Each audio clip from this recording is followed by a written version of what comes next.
Siapa sesungguhnya yang lahir dan besar di Indonesia ini sebagai pribumi maupun non-pribumi? Siapa sesungguhnya orang Indonesia asli?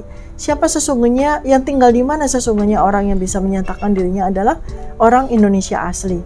Yang asli itu yang mana?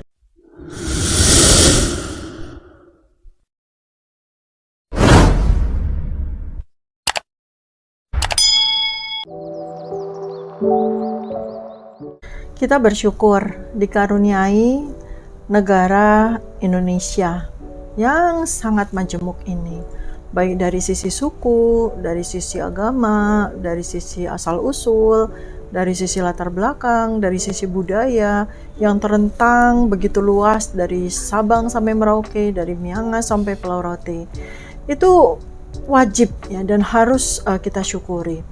Kemudian keragaman itu kemudian diikat ya dengan suatu semboyan yang namanya Bhinneka Tunggal Ika, berbeda-beda tetapi tetap satu juga, yaitu negara Indonesia. Dan kita juga dikaruniai gen ya, dari sisi genetik yang berbeda-beda sehingga bermacam ragam genetik orang Indonesia yang tinggal di seluruh 17.000 kepulauan ini. Tidak ada gen yang solid, tidak ada gen yang serupa, tidak ada gen yang sama. Kita sebetulnya basically-nya itu terdiri atas beragam gen yang berbeda. Dan untuk itu maka menjadi sulit bagi kita untuk menyatakan siapa sesungguhnya yang lahir dan besar di Indonesia ini sebagai pribumi maupun non-pribumi. Siapa sesungguhnya orang Indonesia asli? Siapa sesungguhnya yang tinggal di mana sesungguhnya orang yang bisa menyatakan dirinya adalah orang Indonesia asli? Yang asli itu yang mana? Kenapa? Dari sejak 77 tahun kita merdeka, ya, Indonesia menjadi suatu negara kesatuan Republik Indonesia. Pada dasarnya kita berasal dari sekitar 200 kerajaan dengan ratusan suku bangsa yang berbeda, ratusan etnis yang berbeda, dan itu terbentuk dari ratusan jenis gen yang berbeda. Kalau kita melihat dari asal-usul orang Indonesia, pada dasarnya kita semua ini tidak ada yang betul-betul pribumi. Pada dasarnya secara genetik, orang Indonesia itu semua adalah pendatang. Oleh karena sebab perubahan iklim yang berlangsung selama jutaan tahun, ratusan ribu tahun, puluhan ribu tahun, yang membuat manusia yang ada di seluruh muka bumi ini saling bermigrasi satu sama lain.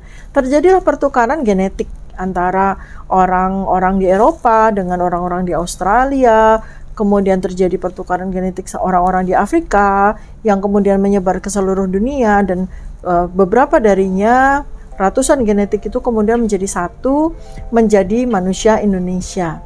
Dan kita juga sangat bersyukur ya, karena secara fenotype ya, bagaimana kita berpenampilan itu kan macam-macam ya. Ada yang rambutnya keriting, ada yang rambutnya lurus, ada yang kulitnya coklat, ada yang hitam, ada yang kuning, ada yang putih, ada yang kemerah-merahan. Warna matanya orang Indonesia itu juga kalau ditelusuri dari sisi genetika juga beda-beda. Ada yang hitam sekali, ada yang coklat, ada yang coklat muda, ada yang agak-agak kebiru-biruan, bahkan ada yang keabu-abuan ya. Jadi memang itulah kekayaan fenotype dari orang Indonesia yang terbentuk dari asal genetikanya. Sehingga sekali lagi tidak ada satupun dari orang yang tinggal di Indonesia, yang hidup di Indonesia ini yang bisa mengklaim bahwa dirinya itu lebih asli daripada orang yang lain ya. Jadi tidak ada genetika orang Indonesia. Kalau misalnya merujuk kepada warna kulit kita, sebenarnya warna kulit asli orang Indonesia itu seperti apa sih? Apakah yang sawo matang seperti yang selama ini menjadi katakanlah stereotip orang Indonesia itu aslinya adalah orang berkulit sawo matang? Sebetulnya sawo matang itu yang seperti apa? Yang coklat kegelap-gelapan atau yang coklat terang ya? Padahal sesungguhnya kalau kita lihat dari sisi genetika kita, nggak ada orang yang benar-benar sawo matang, dan itulah yang namanya orang Indonesia. Itu kan stereotip yang dibawa karena sebagian besar penduduk Indonesia ini kan suku Jawa. Suku Jawa itu 57% dari seluruh penduduk Indonesia. Suku Jawa sebagian besar, tetapi tidak seluruhnya, itu rata-rata memang berkulit kuning agak kecoklatan ya, bukan sawo matang semuanya gitu. Dan itulah kemudian menjadi stereotip bahwa itulah orang Indonesia yang asli. Padahal itu salah besar. Karena orang asli Indonesia adalah orang yang lahir besar di Indonesia itu, kalau kita lihat dari sisi kulit itu macam-macam, dan semuanya adalah orang asli Indonesia. Ya, jadi tidak ada satu orang pun yang bisa melakukan klaim. Kalau misalnya kita atau orang-orang yang berkulit sawo matang atau berkulit kecoklatan itu mengklaim bahwa dia orang yang asli Indonesia, maka orang yang berkulit putih harus dianggap bukan orang asli Indonesia loh. Sama dengan orang yang berkulit hitam, berarti bukan orang yang asli Indonesia. Lucu sekali sih sebenarnya kalau ada orang yang katakanlah dia memiliki kulit yang terang sekali gitu, lalu kemudian dia mentertawakan orang Papua yang berkulit hitam dan dia anggap itu bukan orang Indonesia, padahal dia sendiri kulitnya bukan sawo matang, berarti dia bukan orang asli Indonesia kan, kalau kita lihat dari sisi kulit ya. Bahkan mungkin orang Papua itu lebih Indonesia daripada orang yang lain gitu kan, seperti itu. Kenapa? Karena dia yang paling lama, dia yang paling duluan tiba di Indonesia dan kemudian menghasilkan satu komunitas yang saat ini menjadi orang Papua ya. Kemudian yang belakangan justru orang-orang yang berkulit lebih terang, misalnya orang-orang sawo matang berkulit coklat gelap dari Melanesia, kemudian juga dari Polinesia, kemudian mereka kawin-mawin menghasilkan keturunan-keturunan yang saat ini dianggap sebagai orang Indonesia yang tinggal di daerah-daerah tertentu. Lalu ada orang yang berasal dari China, berasal dari Vietnam, kemudian ya rata-rata kulitnya terang begitu ya, kulit kuning, kemudian mereka kawin-mawin dengan orang Melanesia, kemudian menghasilkan kulit yang kuning kecoklatan segitu. Lalu ada orang yang berkulit putih. Nah, berarti orang yang berkulit putih blendingnya dari mana? Kalau tidak sebetulnya dia cukup homogen ya, berarti dia mungkin berketurunan ras Mongoloid. Nah, karena kulitnya putih sekali dan tidak. Jadi kalau kita lihat dari situ, tidak ada satu orang pun yang boleh katakanlah mungkin merendahkan atau mungkin menghina lah ya gitu, merendahkan orang yang secara fenotype berbeda dengan dirinya.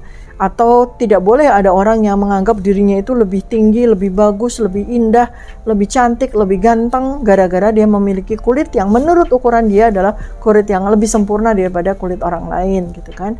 Karena bisa saja yang namanya stereotype itu kan berbeda ya. Orang yang melihat orang lain itu lebih baik daripada dirinya itu bahkan lebih bagus dibanding dengan orang yang menganggap dirinya itu yang paling baik dibandingkan dengan orang lain.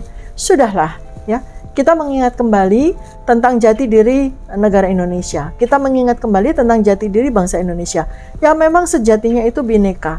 Ya, kita bermacam ragam suku, kita bermacam ragam warna kulit, kita bermacam ragam genetika kita bermacam ragam keturunan nenek moyang kita. Tetapi sekarang ini kita diikat di dalam suatu tali ikat yang kuat yang bernama bangsa Indonesia. Mari kita jaga agar segala macam perbedaan itu tidak menjadikan kita menjadi alasan untuk bisa saling merendahkan satu dengan yang lain, tetapi justru perbedaan ini kita jadikan sebagai rahmat dari Allah Subhanahu wa taala yang harus kita syukuri dan wajib kita jaga. Bagaimana kita mempersatukan sekian banyak keragaman ini menjadi satu Indonesia.